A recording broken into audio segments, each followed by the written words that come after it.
ये भैया चालक एवं विद्युत रोधी का उदाहरण हमने बता रखा है, ध्रुवीय और अध्रुवीय बता रखा है, किसी गोलीय चालक की धारिता का व्यंजक बता रखा है। एक आवेशित समांतर प्लेट संधारित्र की प्लेटों को निकट लाने पर प्लेटों के मध्य विभवांतर पर क्या प्रभाव पड़ेगा? विभवांतर V equals E into D. अगर E नियत रहेगा तो V समानुपाती D, अगर D घटेगा तो V भी घट जाएगा। ये हो गया बेटा। पांचवा और छठा, ये क्वेश्चन आपको बहुत इंपॉर्टेंट है, इसको समझना सबसे मेन इंपॉर्टेंट है बेटा। तो ये क्वेश्चन समझने के लिए आपको फिर से समझना पड़ेगा। दो स्थितियां हैं, पहले इसकी थ्योरी समझ लीजिए, थ्योरी समझने के बाद न्यूमेरिकल आपसे एक लाइन में लग जाएगा, मतलब देखते ही लग जाएगा। तो दो स्थितियां होती हैं, दोनों स्थितियों को हम लोग डिस्कस करने जा रहे हैं। ये केस फर्स्ट है बेटा, और इधर डिस्कशन करने जा रहे हैं केस सेकंड का। तो केस फर्स्ट और केस सेकंड आप देख लीजिए पहले तो इसमें देखना बेटा, ये बहुत इंपॉर्टेंट डिस्कशन होने जा रहा है आपके सामने। यहां पे समझने की कोशिश करिएगा। दो केस है, सबसे पहले संधारित्र को आवेशित किया, फिर उसके बाद संभरण लिखा होता है, तो इसमें संभरण सुन के कंफ्यूज हो जाते हैं आप। संभरण का मतलब है बैटरी, तो बैटरी हटाई गई, पहले आवेशित करने के बाद देखिए बैटरी को हटा दिया गया, फिर उसके बाद परावैद्युत पदार्थ इंसर्ट कर दिया। प्लेटों के मध्य आपने क्या डाल दिया है? परावैद्युत पदार्थ डाल दिया है। तो बेटा जब इसमें इस बैटरी को आप हटा देते हैं तो जो आवेश इस पे आना था प्लेटों पर वो आ चुका है, तो जो बैटरी हटा दी जाती है तो आवेश नियत हो जाता है। ये पहले दिमाग में सेट कर लीजिए कि जब बैटरी हटा दी जाती है तो आवेश नियत हो जाता है। ये पहला केस है। इसमें दूसरा केस एकदम डिट्टो जैसा है, थोड़ा सा आपको कंफ्यूज करने वाला, इसीलिए इन दोनों को हमने अगल बगल आपको समझा दिया है। तो केस सेकंड में देखिए संधारित्र आवेशित किया गया, फिर संभरण या बैटरी संयोजित रहने दी है, यहां हटा दी गई थी, यहां संयोजित रहने दी, उसके पश्चात प्लेटों के मध्य परावैद्युत पदार्थ भरते हैं। तो देखिएगा जब आपने बैटरी लगी रहने दी, अब परावैद्युत पदार्थ भरे, तो परावैद्युत पदार्थ ने, आपने पता होगा कि ये ध्रुवण करता है, वैद्युत क्षेत्र घटाता है, लेकिन प्रारंभ में वैद्युत क्षेत्र घटाएगा, लेकिन स्रोत संयोजित होने के कारण वैद्युत क्षेत्र का मान उतना ही आ जाएगा। इसका मतलब आवेश उस पर धीरे धीरे बढ़ता चला जाएगा, आवेश का मान ज्यादा एकत्र हो जाएगा, जिसके कारण अच्छा एक्चुअल में C इक्वल्स Q/V, तो आवेश अगर बढ़ जाएगा तो धारिता बढ़ जाएगी। तो दोनों स्थितियों में धारिता तो बढ़ेगी बेटा, अगर परावैद्युत पदार्थ डालोगे तो धारिता बढ़ेगी। तो इनमें क्या होता है एक्चुअल में, प्रारंभ में जो आवेश है वो तो मान लो Q है, तो वो जब आप परावैद्युत पदार्थ डालते हो तो आवेश जो बढ़ के हो जाता है Q इंटू जितना परावैद्युतांक होगा, मान लो एप्सिलॉन R है, तो उतना हो जाता है। लेकिन वैद्युत क्षेत्र घटेगा शुरू में, वैद्युत क्षेत्र घटकर, लेकिन बैटरी जुड़ी है ना, तो उसे लगातार आवेश दे दे के उसके बीच में वैद्युत क्षेत्र को पुनः उसी स्थिति में लेके पहुंच जाएगा जहां पर पहले था। तो वैद्युत क्षेत्र फाइनली क्या हो जाएगा? नियत हो जाएगा। ये बहुत अल्प सेकंड के लिए दिखता है कि वैद्युत क्षेत्र घटा फिर नियत हो गया, तो नेट वैद्युत क्षेत्र आपको क्या मिलेगा? नियत मिलेगा बेटा। तो ये दो स्थितियां हैं। अब इसमें तीन चार चीजें पूछते हैं कि आवेश का मान बता दो, वैद्युत क्षेत्र का मान बता दो, धारिता का मान बता दो, ऊर्जा का मान बता दो, तो इनका डिस्कशन करें। तो इस स्थिति में क्यों नियत है? सबसे पहली बात क्यों नियत? तो आवेश पूछा होगा, तो आवेश कोई भी जिस पार्ट में भी पूछा हो आप लिख देंगे क्यों नियत हो गया। अब उसके बाद जब किसी भी प्लेट के मध्य वो परावैद्युत पदार्थ डालते हैं तो धारिता C equals epsilon R into C हो जाती है, C मीडियम। तो धारिता तो एप्सिलॉन R गुना बढ़ जाएगी, तो धारिता बढ़ जाएगी। धारिता के लिए अगर लिखा जाए तो धारिता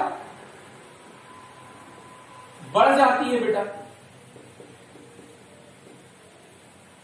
अब धारिता बढ़ जाती है, V इक्वल्स Q/C होता है, ये नियत है। तो ये प्रारंभिक स्थिति है। V डैश क्या हो जाएगा बेटा? Q तो Q ही रहेगा, C की जगह हो जाएगा C इंटू एप्सिलॉन R। इन दोनों का अगर डिवाइड कर दे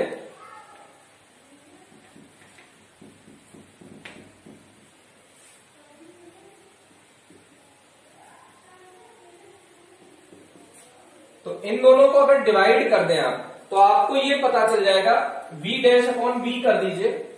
v डैश कब का है, बाद का है विभव बेटा। डायरेक्ट आंसर भी बता सकते हैं, लेकिन देखो डायरेक्ट आंसर क्या है, धारिता बढ़ गई तो विभव घट जाएगा। डायरेक्ट आंसर तो ये बता सकते हैं, लेकिन कितना घट जाएगा वो बताना है।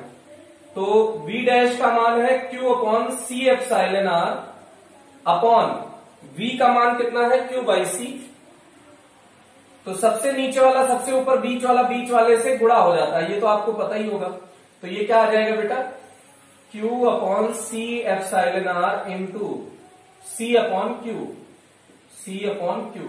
तो q से q कैंसिल आउट हो गया, c से c कैंसिल आउट हो गया। तो v डैश बराबर हो गया, v उधर लेके चले जाइए, v इधर आ जाएगा, तो v अपॉन एप्सिलॉन r। तो विभव का मान एप्सिलॉन r गुना घट जाता है, विभव का मान एप्सिलॉन r गुना घट जाता है। फिर से q नियत, एक चीज हमने बता दी, q कितना रहेगा, नियत रहेगा। धारिता एप्सिलॉन r गुना बढ़ जाएगी, विभव एप्सिलॉन r भाग घट जाएगा। वैद्युत क्षेत्र बताना है, E equals V equals E into D, V equals E into D, ये प्रारंभिक है। V dash equals E dash into D, तो V डैश का मान कितना है, V अपॉन एप्सिलॉन r। तो V upon epsilon r E dash D. अगर इन दोनों को डिवाइड कर दो, समीकरण 2 का भाग दे दो 1 से, तो ये क्या हो जाएगा, E dash D upon E D equals क्या हो जाएगा, V upon epsilon r। Upon में क्या आ जाएगा बेटा, V। ईडी का कितना है, ईडी किसके बराबर, V के। तो ये बटे में 1 कर लो, सबसे नीचे वाला सबसे ऊपर बीच वाला बीच वाले से गुणा हो जाएगा, D से D कैंसिल आउट हो गया। तो E dash upon E equals कितना आ गया, देखो V upon epsilon r into सबसे नीचे वाला 1 ऊपर चला गया अपॉन V, तो V से V कैंसिल आउट हो गया। E डैश इक्वल्स आ गया E अपॉन एप्सिलॉन r। तो E भी बेटा कितना घट जाएगा, एप्सिलॉन r भाग घट जाएगा, E भी एप्सिलॉन r भाग घट जाएगा। तो उसके पश्चात एक और चीज पूछी जा सकती है, ऊर्जा। तो U प्रारंभिक, बेटा जगह की कमी के कारण इधर लिखा जा रहा है, तो उसको आप देख लीजिएगा। ऊर्जा के बारे में अगर हम लोग बात करें तो U प्रारंभिक है Q स्क्वायर बाई 2C। ये हम Q के फॉर्म में क्यों लिख रहे हैं बेटा, इसलिए लिख रहे हैं क्योंकि Q नियत है, तो इसमें आसान होगा बताना। U डैश क्या हो जाएगा, Q स्क्वायर तो रहेगा, C कितना बढ़ गया है, C इंटू एप्सिलॉन r बढ़ गया है। तो U डैश अपॉन U कर दीजिए, तो Q square upon 2C epsilon r बटे में ये होगा, तो सबसे नीचे वाला पलट के ऊपर चला जाएगा, Q 2C ऊपर चला जाएगा अपॉन Q स्क्वायर। तो Q स्क्वायर से Q स्क्वायर और 2C से 2C कैंसिल आउट हो गया। तो U डैश कितना हो जाएगा बेटा, U अपॉन एप्सिलॉन r। तो ऊर्जा भी एप्सिलॉन r भाग हो जाएगी, ऊर्जा भी कितनी हो जाएगी बेटा, एप्सिलॉन r भाग हो जाएगी।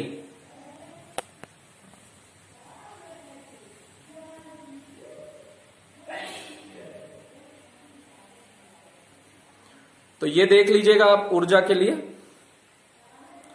ऊर्जा एप्सिलॉन r भाग हो जाएगी।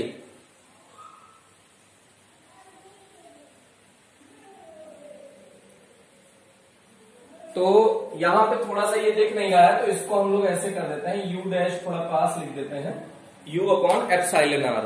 तो ये हो गया आपका ऊर्जा, सब सारे पोर्शन इसका कंप्लीट हो गया है बेटा। अब इधर देख लीजिए, वैद्युत क्षेत्र नियत है।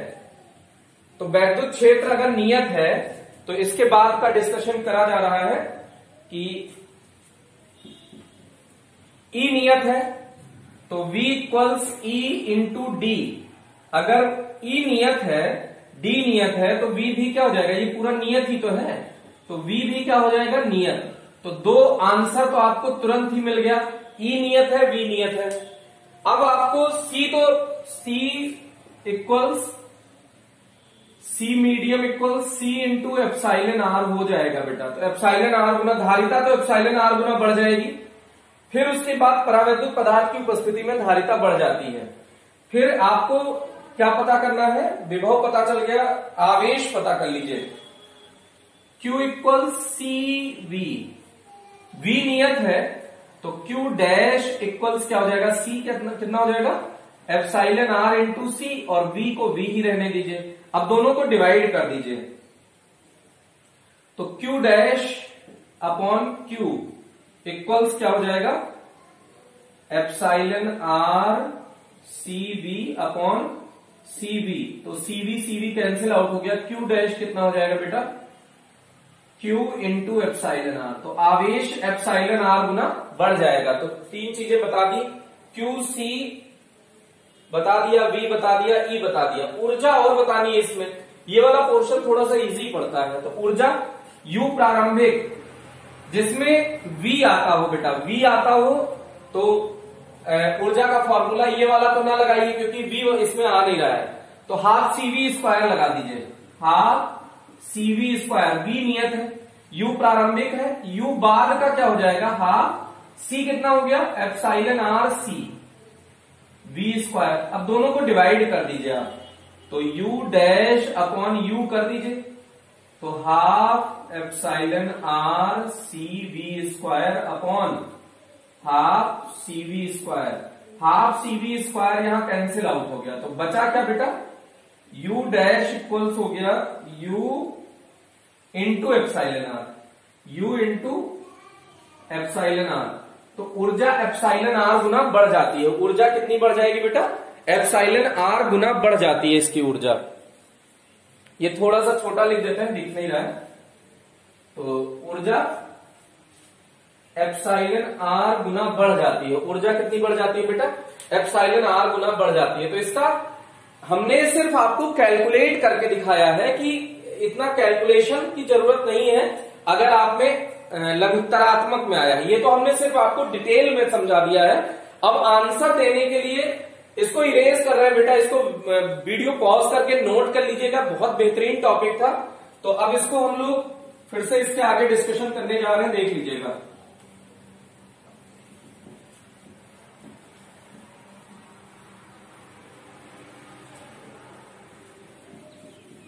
अब एक एक लाइन में इसको हम आंसर देना आपको सिखा देते हैं, देखिएगा। अब इसका आंसर हमने, अब नेक्स्ट क्वेश्चन इसी को फिफ्थ और सिक्स्थ आपको सुना रहे हैं। एक समांतर प्लेट संधारित्र एक स्रोत बैटरी से विभवांतर तक आवेशित किया गया है। प्लेटों के मध्य वायु है। संधारित्र को बैटरी से अलग किए बिना वायु के स्थान पर एप्सिलॉन R परावैद्युत पदार्थ का माध्यम लिया जाता है। बैटरी से अलग किए बिना, ये वाला केस है बेटा। कारण सहित बताइए कि निम्नलिखित में क्या परिवर्तन आएगा। पहले विभवांतर वैद्युत क्षेत्र से शुरू कर लीजिए। E नियत तो V equals E into D. D में कोई परिवर्तन नहीं कर रहे हो तो V नियत, तो V और E पता चल गया बेटा। इसमें फिर पूछ रहा है पहला विभवांतर, प्लेटों के मध्य वैद्युत क्षेत्र, देखिए वैद्युत क्षेत्र भी पता चल गया। फिर धारिता, धारिता तो C इक्वल्स एप्सिलॉन R गुना हो जाएगी C। ये ध्यान दीजिएगा, C मीडियम हमेशा एप्सिलॉन R गुना बढ़ जाता है परावैद्युत पदार्थ के कारण। फिर उसके बाद पूछ रहा है आवेश। आवेश हो गया Q इक्वल्स CV। V नियत है, C अगर बढ़ गया तो आवेश भी बढ़ जाएगा ना बेटा। डायरेक्ट वाला आंसर देने का तरीका बता रहे हैं। ऊर्जा, ऊर्जा U equals half CV square में V नियत है, तो अगर C बढ़ रहा है तो ऊर्जा भी बढ़ जाएगी। अगर डायरेक्ट आपको आंसर ही लिखना है तो ये तरीका था पहले का। दूसरा, एक समांतर प्लेट वायु संधारित्र को एक वैद्युत संभरण से जुड़ा है। वैद्युत संभरण का मतलब बैटरी से जुड़ा है, तथा V0 विभवांतर तक आवेशित किया गया है। इसको विद्युत संभरण से अलग करके प्लेटों के मध्य परावैद्युत पदार्थ भर दिया जाता है। कारण सहित बताइए कि निम्न में क्या परिवर्तन होगा। तो पहला है आवेश। अब ये पहला वाला पोर्शन था, अगर वैद्युत संभरण हटा दिया गया तो आवेश क्या हो जाएगा बेटा, नियत हो जाएगा। इसका भी देखिए एक ही लाइन में आंसर आ जाएगा। Q तो नियत हो जाएगा, Q नियत हो गया। अब उसके बाद पूछ रहा है विभवांतर, तो C निकाल लीजिए। C तो एप्सिलॉन R गुना हो जाएगा C मीडियम। विभवांतर V equals Q by C, तो अगर Q नियत है, C बढ़ गया तो विभव घट जाएगा। ये हो गया बेटा। धारिता बढ़ गई, वैद्युत क्षेत्र V equals E into D, V equals E into D. विभवांतर घटा है तो वैद्युत क्षेत्र भी घट जाएगा। फिर उसके बाद ऊर्जा U equals Q square by 2C, C बढ़ गया है तो ऊर्जा घट जाएगी। तो ये डायरेक्ट आंसर देने का तरीका है। पहले हमने लॉजिक सहित आपको समझा दिया है, फिर डायरेक्ट देखिए दो लाइन में आंसर बता दिया है। तो इस तरह से आप इसको समझ लीजिएगा। ये बहुत इंपॉर्टेंट क्वेश्चन है, बोर्ड के लिए बहुत इंपॉर्टेंट है बेटा, IIT के लिए बहुत इंपॉर्टेंट है। तो इस क्वेश्चन को वेरी वेरी इंपॉर्टेंट आप जरूर लिख लें, बहुत इंपॉर्टेंट है, एग्जाम्स में पूछा जाता है। तो इसके बाद हम लोग डिस्कशन करने जा रहे हैं नेक्स्ट क्वेश्चन। ये 5 और 6 एक जैसे थे, शायद इसके बाद बहुत कम क्वेश्चन का डिस्कशन करना पड़ेगा, क्योंकि लगभग सारा डिस्कशन हमने कर रखा है। तो इसके बाद देखिएगा क्या कह रहा है। आवेशित संधारित्र में संचित ऊर्जा का सूत्र हमने व्युत्पन्न करा रखा है। C धारिता के 3 संधारित्र एक बार श्रेणी क्रम में तथा दूसरी बार समांतर क्रम में संयोजित किए जाते हैं। तुल्य धारिता का अनुपात क्या होगा? पहले श्रेणी क्रम में जोड़ दो। C series 1/C plus 1/C plus 1/C, तो ये हो गया 3/C। तो C सीरीज हो गया C/3। C धारिता ही तो पूछ रहा है, बिल्कुल। अब इनको पैरेलल में जोड़ दो। Cp equal C plus C plus C, 3C हो गया बेटा। CS अपॉन Cp पूछा है, तो CS कितना है? C/3। Cp कितना है? 3C अपॉन 1 कर लीजिए, तो C/3 इंटू 1/3C, ये कैंसिल आउट हो गया, 1/9 आ गया। तो CS अपॉन Cp की वैल्यू आपको, अगर आपको इन्होंने पूछा है एक बार श्रेणी क्रम में तथा दूसरी बार समांतर क्रम में, तो श्रेणी अपॉन समांतर का अगर आंसर लिख रहे हैं तो 1/9, और समांतर अपॉन श्रेणी का आंसर लिखेंगे तो 9 हो जाएगा। ये हो गया बेटा। फिर उसके बाद 9वां क्वेश्चन देखिएगा। समान धारिता के n संधारित्र को श्रेणी क्रम में संयोजित करने पर तुल्य धारिता CS है तथा समांतर क्रम में संयोजित करने पर तुल्य धारिता CP है। समान धारिता के n संधारित्र को, अगर इसी को हम लोग n संधारित्र ले लें, सेम यही क्वेश्चन है, ऐसे कह सकते हो, n संधारित्र है, तो इसी को plus dot dot dot n times हो गया, तो ये क्या हो जाएगा? जोड़ो तो ये इसी को लिख सकते हो 1/CS इक्वल्स n/C, तो CS इक्वल्स पलट दो C/n हो गया। अगर इनको समांतर क्रम में संयोजित कर रहे हो तो plus dot dot dot C, तो ये क्या हो जाएगा बेटा? NC, तो ये क्या हो गया? NC। अब इन्होंने किसका अनुपात पूछा है? Cp/CS, तो Cp/CS, Cp कितना है? NC, CS कितना है? C/n। तो अब इसके बटे में 1 मान लो, तो सबसे नीचे वाला सबसे ऊपर, बीच वाला बीच वाले से गुणा हो जाएगा, NC इंटू n/C इंटू 1, तो C से C कैंसिल आउट हो गया, n² आंसर आ गया। तो Cp/CS का आंसर कितना आ जाएगा बेटा? n²। इसके बाद नेक्स्ट है विद्युत धारिता की परिभाषा लिखो, ये हमने बता रखा है। एक गोलीय चालक पर आवेश की मात्रा 3 गुनी कर दी जाए तो उसकी धारिता पर क्या प्रभाव पड़ेगा? धारिता का फॉर्मूला होता है गोलीय धारिता का C इक्वल्स 4πε0 R। इसमें Q कहीं आ ही नहीं रहा है, तो आवेश का मान कितने गुना भी कर दे धारिता पर कोई प्रभाव नहीं पड़ेगा बेटा। फिर नेक्स्ट क्वेश्चन इसका देख लीजिए। इसके बाद एक छोटा सा, बहुत छोटा सा न्यूमेरिकल है, उसको देख लीजिए।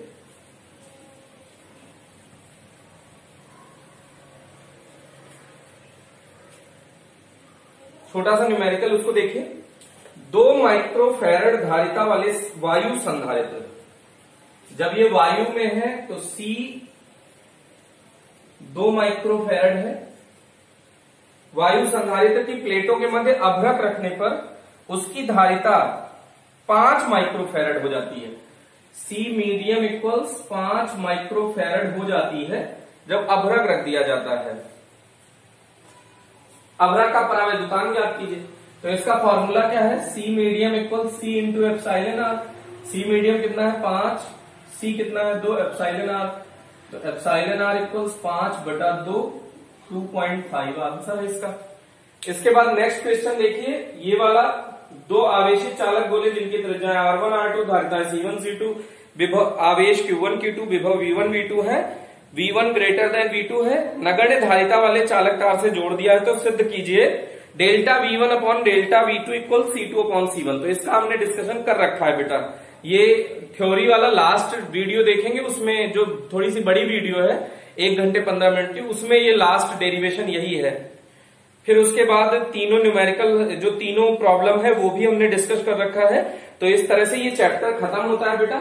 इस चैप्टर में किसी भी डाउट के लिए आप कमेंट सेक्शन में जरूर बताएं। फिर इसके बाद हम लोग नेक्स्ट 5th चैप्टर का डिस्कशन नेक्स्ट लेक्चर से करेंगे। आज के लिए इतना ही, थैंक यू।